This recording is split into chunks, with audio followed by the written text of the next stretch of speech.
Warning, do not try this at home. The electrolysis cell produces explosive gases if it works properly, and poisonous gases if it doesn't. Dilute sulfuric acid is corrosive. If the cell dries out while running, it can overheat and start a fire. The dilute sulfuric acid generator starts with concentrated magnesium sulfate or Epsom salts and a dual diaphragm electrolysis cell.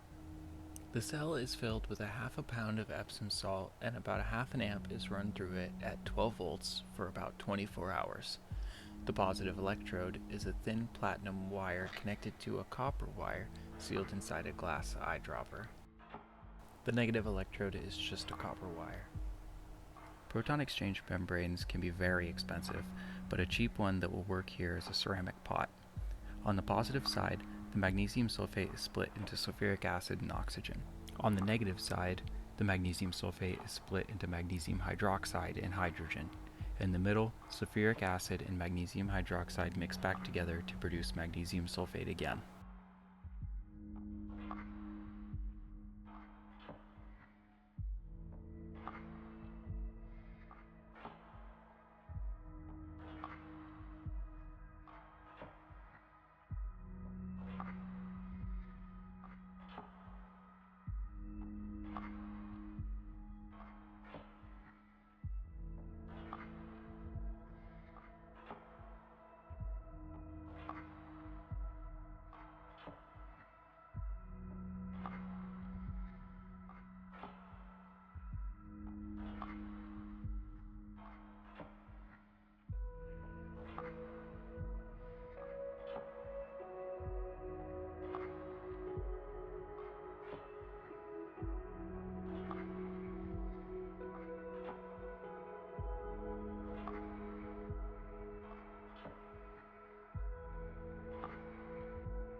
After 12 hours, I emptied the magnesium hydroxide and washed it with distilled water to make sure the magnesium sulfate stayed.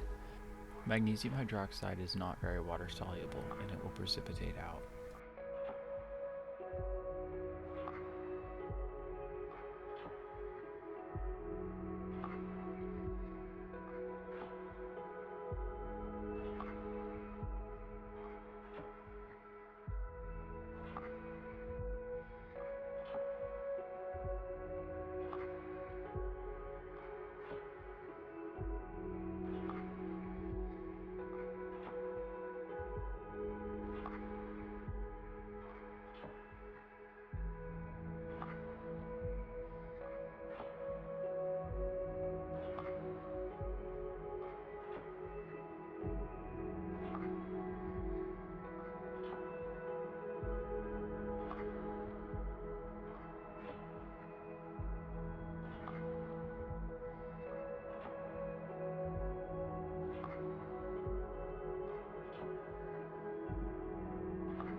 Eventually the cell will stop conducting when there's no free electrolyte in the negative pot.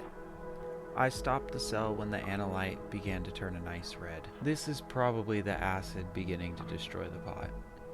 It is a simple distillation process after this to get isotropic sulfuric acid, which is a great starting point for many useful chemical processes.